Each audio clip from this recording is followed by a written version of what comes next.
Since parting ways. Brady tweeting, "It's like when your high school friends meet your college friends." Good one, Tom.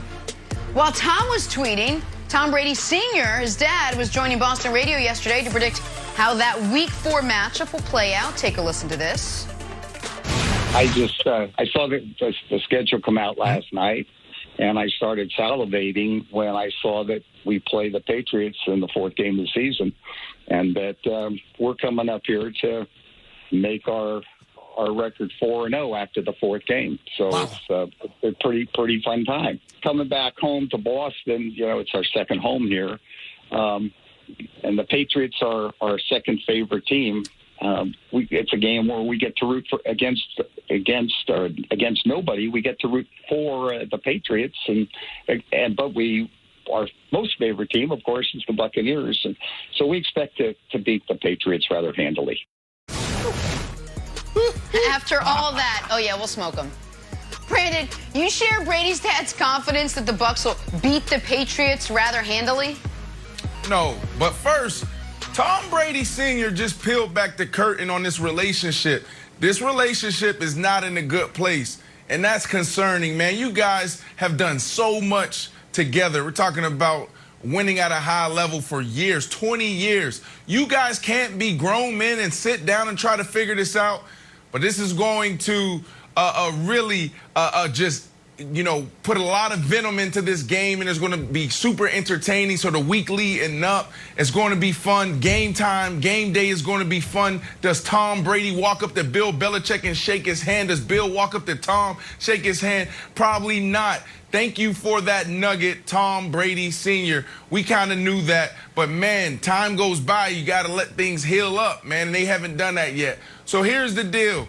You got Bill Belichick on the other side. Bill Belichick is going to be looking at Week 10 and on. Week 10 and on, what happened down there in Tampa? They found their identity. They realized that they're not a aired out type of offense. You need to hand the ball off to those 2 running backs that you have, and you have a great defense, and everybody knows what Todd Bowles does on that side of the ball. But on the offensive side, you guys figured it out. Now you're giving Bill Belichick months to prepare for that. You best believe Bill is sitting in his office right now saying, okay, Week 1, we're not going to overlook that. We know we got to do there. But he knows exactly who Tom Brady is. He knows his strengths. He knows his weaknesses, and he's going to exploit it. So I do not share the sentiment of Tom Brady Sr. wows. And if you have any extra tickets, I would love to be there, because this game is going to be phenomenal. The entire week leading up to the game is going to be phenomenal. Brandon, you got I love you me? and respect you. Well, here's the thing. With you talking about, hey, Nick, did you see the new Rolex I got on my Instagram? Or, hey, one time I took a vacation to St. Bart's and there was goats up on the hillside. I would not take you to the lowly section of the only section I could afford, my friend. You should call all your friends in the NFL. You deserve far better seats than the ones I can afford. But if you want to come with me, we can do it. Nicholas, I think Tom Brady Sr. has captured the emotional goulash that I am in right now. Are we rooting for Tom Brady? Are we not rooting for Tom Brady? Are we booing Tom Brady? You cheer him, you boo him, he throws an interception. Are you saying it's okay? It's just a big emotional mess. The only thing you can hang your hat on is just the schedule. The analytics of the schedule take emotion out of it. And there's a lot of there's a take that is bubbling up that all of a sudden it's not the Chiefs that are going to go undefeated, but the Bucs will go undefeated. And earlier this morning, before our meeting, I was like, Nick, you should dig into your facts about what you think is going to happen in the Bucs schedule, because I think that will give everybody even more venom and more interest in this game, because I think the Bucs will actually really need this game, not just for the emotion of Tom Brady, but just straight up need to win this game on their schedule before the season gets away from them. All right, well, I'll do that in just a moment. You can leave the schedule up. But it's good to hear from old man Brady. Last time I remember hearing from him was when his son was being suspended by the league, and he called this same radio show and yelled at Goodell and yelled at the NFL. I mean, so I hadn't heard from Tommy Sr. in a while. No, hey, listen, we don't talk about people's family, but if people's family is calling sports talk radio, then I feel like they are opening themselves up to it. And best I can tell, that's a guarantee. That's a Mark Messier style. I guarantee the Bucs are going to come into Foxborough and kick some clam chowder down Patriots' throats. So that's exciting. Let's see how I think it's actually going to go. Contrary to what Tom Brady Sr. says. Now you can show the schedule. I think the Bucs are obviously going to make the playoffs, and I think they're going to go into the playoffs winners of 4 in a row and probably winners of 5 of their last 6. I think they're going to go in hot, feeling good about themselves, and unlike last year, with a home game to start because they're going to win their division.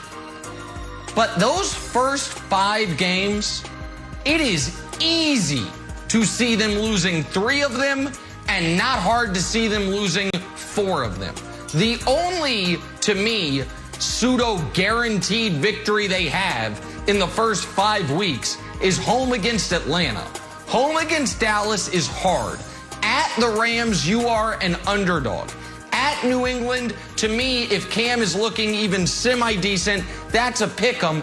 And home against Miami, a Miami team that I liked a lot last year, particularly its coaching and defense, that's a tough one. And then the middle part of your season is some good, some bad, and in the end, it gets very, very soft.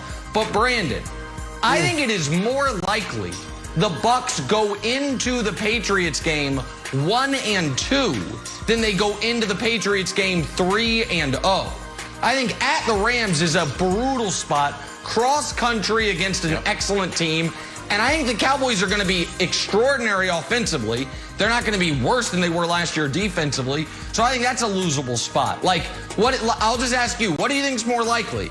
The Bucs go into that game 3-0, or they go into that game 1-2, kind of feeling like, oh, we got to get it together? 3-0.